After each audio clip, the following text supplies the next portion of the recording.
Hi BFFs! Can you guess where our next neighborhood series will take us? It's trivia time! What Chicago neighborhood experienced the most dramatic changes throughout its history, from bougie Gold Coast status, to railroad and industrial hub, to mobster haven, then slums and projects, and finally to a modern residential redevelopment? Write your answer in the comments and stay tuned for the next video. Welcome to South Loop, one of Chicago's most eclectic and rapidly growing neighborhoods. This area, just south of the Loop, all the way south to Cermak and west to Canal Street, has gone through incredible changes over the years. Back in the 1800s, this was the original Gold Coast, not the one you know on the north side. No way, I had no idea. Yep, the south side used to be home to Chicago's elite families. Many wealthy residents like Marshall Field and George Pullman built mansions along Prairie Avenue during the Gilded Age. If you're in the mood for some time travel, check out the Glessner House on Prairie and 18th, a huge mansion that has since then been turned into a museum. After the Great Chicago Fire and the expansion of railroads, this area became heavily industrialized, with warehouses and manufacturing taking over the landscape. As the industrial phase of this neighborhood started to fade, Chicago's notorious mobsters turned it into a vice district with brothels, gambling dens, and speakeasy joints. For a while after, it was mostly slums and low-rent projects, but things changed for the better in the 1990s when the city started major redevelopment plans, with old factories and warehouses being converted into loft condominiums and many new high-rise buildings and townhomes being built, along with a retail strip on Roosevelt Road and other lively spots sprinkled throughout the neighborhood to give it new life. And the South Loop's future is just as exciting as its past. The upcoming development of the 78, a massive new neighborhood just south of Roosevelt Road along the river, will bring new residential, commercial, and recreational spaces, transforming a long vacant site into a thriving extension of downtown Chicago.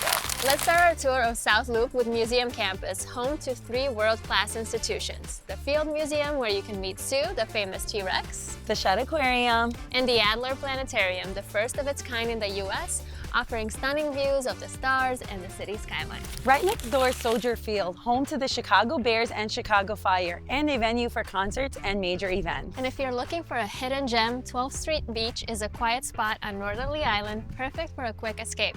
Keep this place in mind for the summertime. Heading inland, you'll find Dearborn Park, a peaceful residential area that transformed old rail yards into a thriving community. Nearby, Printer's Row showcases the South Loop's historic charm, with beautiful loft-style buildings that once housed Chicago's publishing industry. The South Loop is a hub for entertainment. Winchester Arena, next to McCormick Place, is where you can catch the DePaul basketball games and other big events. And if you love live music, the Jazz Showcase should be on your list, along with Buddy Guy's Legends, a legendary club keeping Chicago's blues scene alive. Another great spot for music and food is Reggie's, a restaurant, rooftop bar, rock club, and record store all in one place. What's your favorite spot in South Loop?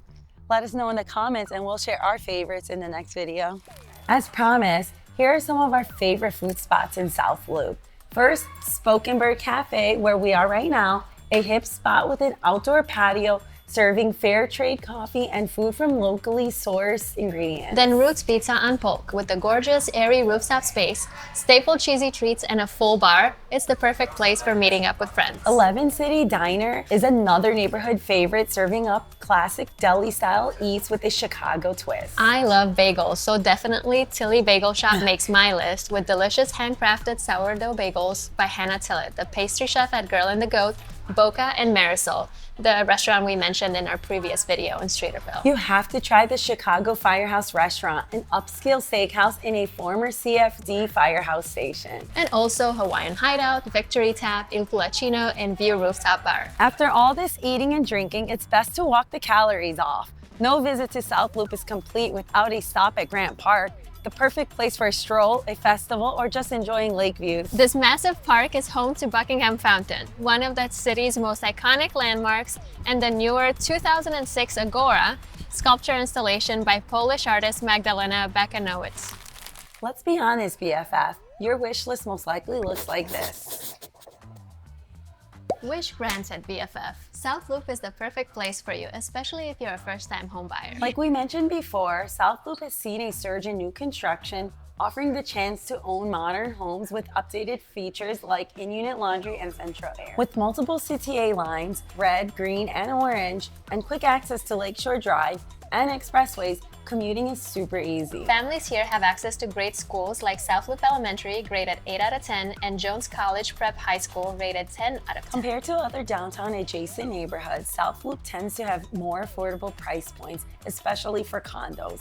So first-time homebuyers can often find great value without sacrificing anything on their wish list. And to top it all off, competition in South Loop is very low, so it is highly unlikely to find yourself in a multiple bid situation needing to offer your entire bank account and your cat to secure a home, which could be extremely overwhelming for a first-timer. To be specific, the average price point for a home in South Loop is about $335,000 for a condo and $628,000 for a townhome, and over $1 million for the rare single-family house, with a similar price trajectory as the Loop over the last few years. The average time on market for South Loop homes is currently 72 days, and there are almost 150 of them available for sale at the time of this video. This means there's still opportunity for really good deals. No matter if you're looking for a starter condo or upgrading to a luxurious one with lake views or to a family-friendly townhome. We sell a lot in South Loop because it is such a good deal.